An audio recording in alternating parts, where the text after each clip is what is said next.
Ayun tayo mga kadato. Ito na naman na bagong episode natin sa pagkakain. Masiba. Masiba challenge. Ayan o. Masiba challenge to. Diba? Masaya. Masaya yung mga politiko ngayon. Pag natalo, hiya.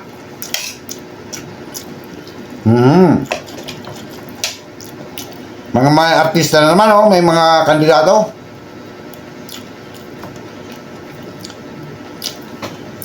Mabudol na naman kayo mga artista. Hindi man marunong ang iboboto nyo kasi abogado. Tama yung si Duterte. Pag politiko kayo, dapat abogado ka. Hindi pwede artista ka lang. Anong gagawin mong batas dyan? Kaya mamili kayo ngayon.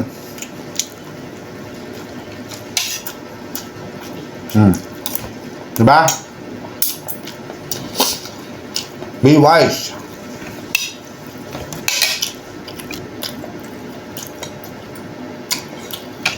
Mga Pilipino kasi, sikat lang eh. Iboboto na. Hindi nila alam ano. Di man marunong gumawa ng batas. Nabudol na rin ako niyan eh. Ruben Padilla. Tamo, yung magkapatid dyan oh. Nag-aaway sila dyan sa Camarines Norte.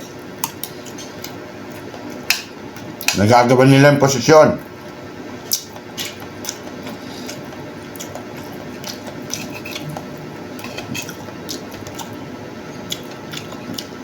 Mayroon na naman artista magsisenador.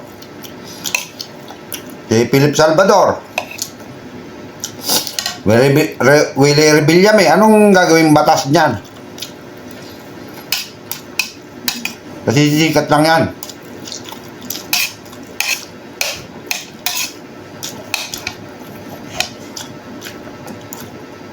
Wala naman magagawang batas yan mga yan. Yung iboboto yan. Boto nyo yung ano, mga abogado, mga may experience na wala ka ng gobyerno.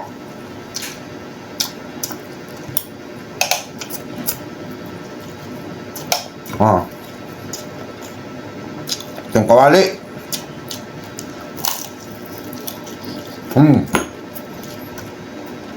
Yung pabata.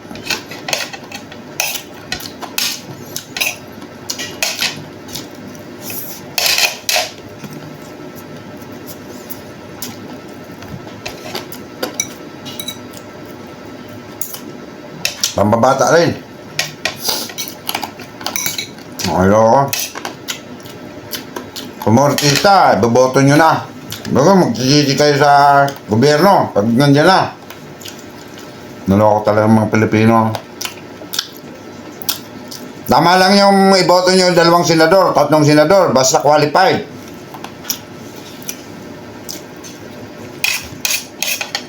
Isat lang eh, iboboto nyo na. Bakit nyo nakaupo lang. Ang pagkaintindi ng batas, baka hindi pa niya alam kung ano ang mga batas na pwedeng gawin. Mga loko. Yung mga Pilipino, boboto yung mga artista bago magsisisi.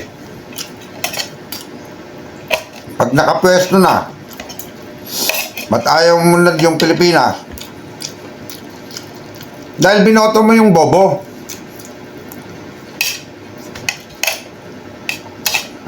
Bago, tamad.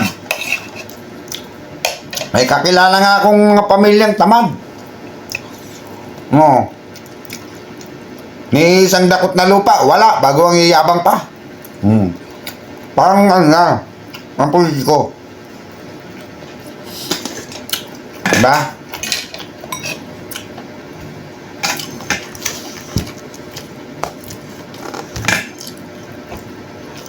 Ang gagawin nila sa Senado, papayabang sila. Protektahan nila yung mga yung mga Ari-arian nila. Ganun lang naman ang politiko eh. Kaya kumain ka na lang. Oh. Kain tayo. Sarap pa. Oh. Paksiw. May okra. Bangos.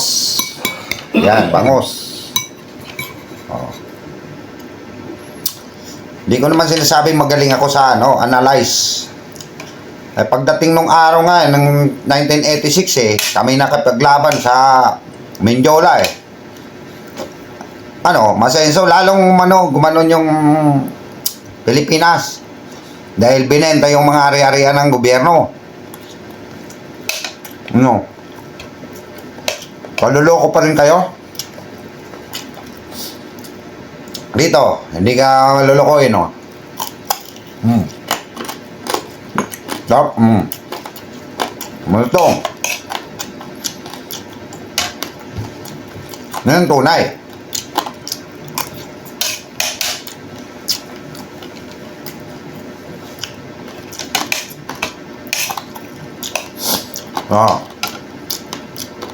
Okra. Kaya pagdating ng ng botohan, manindigan kayo mga Pilipino, piliin nyo yung tunay, yung tama, yung tamang politiko. Gaya ni Boy Rerio, tumatakbo ng Vice Mayor dyan sa UAS. Yan ang dapat ibinoboto. Tulungan natin siya. Tulungan natin siya. Salamat.